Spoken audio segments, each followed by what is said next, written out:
한 주간 평안하셨습니까? 예수님의 죽음을 지성소와 관련하여 말씀드리려고 합니다.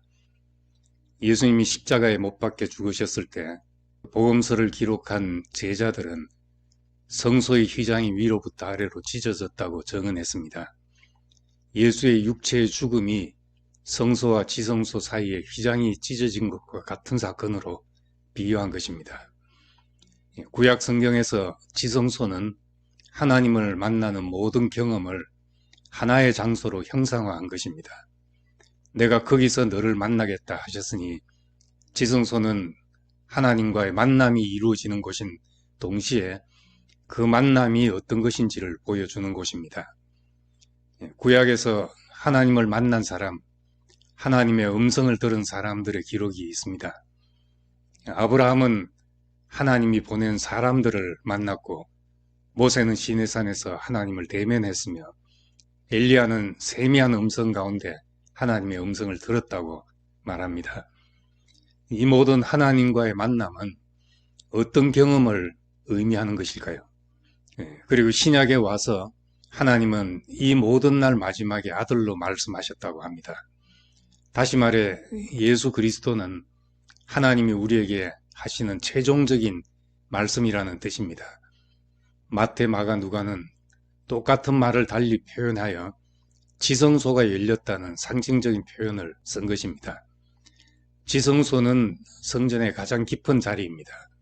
지성소로 가자면 성전의 뜰의 번제단과 물두멍을 통과하고 성소의 떡상과 금등대 분향단을 지나서 법궤가 있는 곳에 이르게 됩니다. 그곳은 휘장이 쳐져 있고 네겹 덮개로 덮여진 곳입니다. 외부에 영향이 없고 빛이 비치지 않는 캄캄한 곳입니다. 이것은 사탄이 침해할 수 없는 자리, 하나님의 영광이 가려질 수 없는 자리를 형상화해 놓은 것입니다. 법궤 덮개인 속죄소는 제물의 피가 뿌려지는 곳입니다. 피는 생명을 상징하지만 또한 죽음의 표시이기도 합니다. 피가 법궤에 덮개에 뿌려지면 거기서 은혜가 베풀어지고 하나님의 말씀이 나옵니다. 죽음이 표현됨으로써 하나님의 입을 열게 하는 것입니다. 그래서 대제사장은 하나님의 말씀을 가지고 백성 앞에 다시 나옵니다. 예수님께서 십자가에 달렸을 때 낮 12시부터 오후 3시까지 어두움이 온 땅을 덮었다고 하였습니다. 보통 그 시간은 하루 중에 가장 밝은 때입니다. 먹구름이 낀 상태를 말한 것이 아니라 예수께서 캄캄한 지성소로 들어가셨다는 것을 표현한 말입니다. 그리고 예수는 나의 하나님, 나의 하나님, 어찌하여 나를 버리셨습니까? 하셨습니다. 십자가에 못 박힌 자리가 바로 캄캄한 지성소였습니다. 제단에 드려지는 제물은 사람을 대신해서 죽은 것이니 어찌 보면 모두 억울한 죽음입니다. 계시록에 보면 억울하게 죽은 사람들의 영혼이 제단 아래서 언제까지 우리 피를 갚아주지 않으십니까? 라고 신원하고 있습니다. 그런데 예수의 피를 말하면서 아벨의 피보다 더 나은 것을 말하는 뿌린 피라고 말했습니다. 제단에서 억울함을 호소하는 피가 아니라 지성소에서 하나님의 마음을 보게 하는 피라는 것입니다. 선악과를 먹은 인간이 동산으로 들어오는 것을 막기 위해 에덴 동편에 케루빔이란 천사들과 불칼을 두시고 지키게 하셨다고 했습니다. 왜냐하면 선악 판단의 주체가 된 인간이 하나님을 만나면 하나님의 영광이 손상받기 때문입니다. 사람은 하나님까지라도 판단할 수 있는 존재입니다. 하나님이 인간을 왜 이렇게 만들었냐, 일을 왜 이렇게 하셨냐 하며 하나님까지라도 판단하고 원망할 수 있는 것이 인간이기 때문에 하나님의 영광을 지키기 위해서 불칼과 케루빔을 두고 지키게 하셨습니다. 그런데 지성소로 들어가는 휘장이 꼭 그런 역할을 했습니다.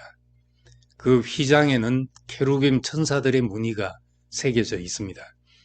에덴 동산으로 들어가는 것과 지성소로 들어가는 것은 같은 의미입니다. 사실 성소의 휘장이 찢어졌다는 것이 역사적인 사실인지 아닌지는 알 길이 없습니다.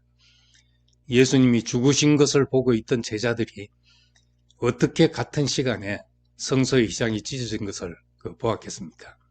제자들은 캄캄한 절망 속에서 예수의 육체가 찢기는 것을 보고 그 죽음을 휘장이 찢어지고 지성소 안으로 들어가신 것으로 인식한 것입니다.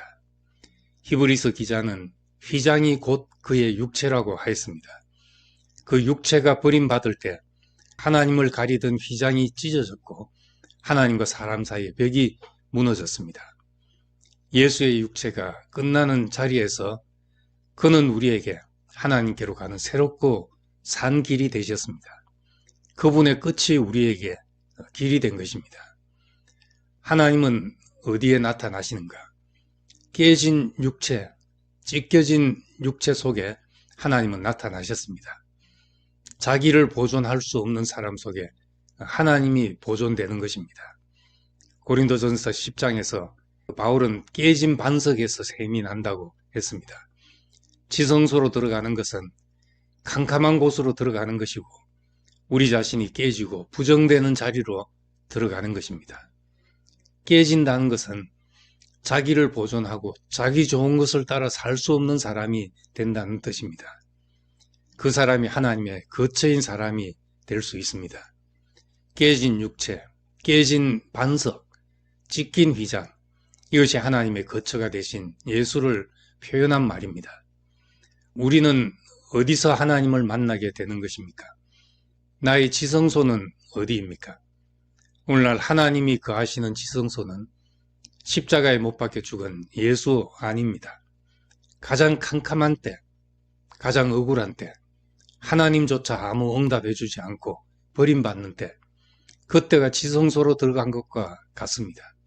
그분 안에서 내가 발견될 때 우리는 지성소 안에서 하나님을 만날 수 있는 사람으로 발견됩니다. 어두운 데서 빛이 빛이라 말씀하셨던 그 하나님께서 예수 그리스도의 얼굴에 있는 하나님의 영광을 아는 빛을 우리 마음에 비추셨다 했습니다. 태양빛이 전혀 비치지 않는 캄캄한 곳이 하나님의 영광을 아는 빛이 비치는 곳이라는 것이 우리에게 놀라운 계시입니다. 내 인생에서 가장 어두웠던 자리가 지성소를 경험하는 자리라는 것을 알면 가장 암담했던 일이 가장 축복으로 바뀌는 이상한 변환이 일어나는 곳이라는 것도 알게 됩니다. 나를 보존할 수 없는 곳인데 거기에서는 하나님의 영광이 손상받지 않습니다. 하나님은 예수께서 가장 캄캄했을 때 자신이 하나님이심을 온전히 드러내셨습니다. 그의 깊은 어두움을 통해 하나님이 나타나신 것을 볼 때 우리 인생의 가장 어두웠던 시간도 하나님의 영광을 드러내는데 쓰실 수 있다는 소망을 가지게 됩니다. 그래서 이것을 아는 사람은 어떤 절망에도 침해되지 않는 사람이 되는 것입니다. 가나안 땅에 이르면 대적이 발붙일 수 없고 원수가 한 길로 왔다가 7길로 도망한다 말씀한 것이 이런 상태를 말한 것입니다. 베드로전서에 예수님은 십자가에 죽으시고 영으로 옥에 있는 영들에게 가셔서 선포하셨다고 하셨습니다. 가장 깊은 절망의 자리까지 복음이 되셨다는 말입니다.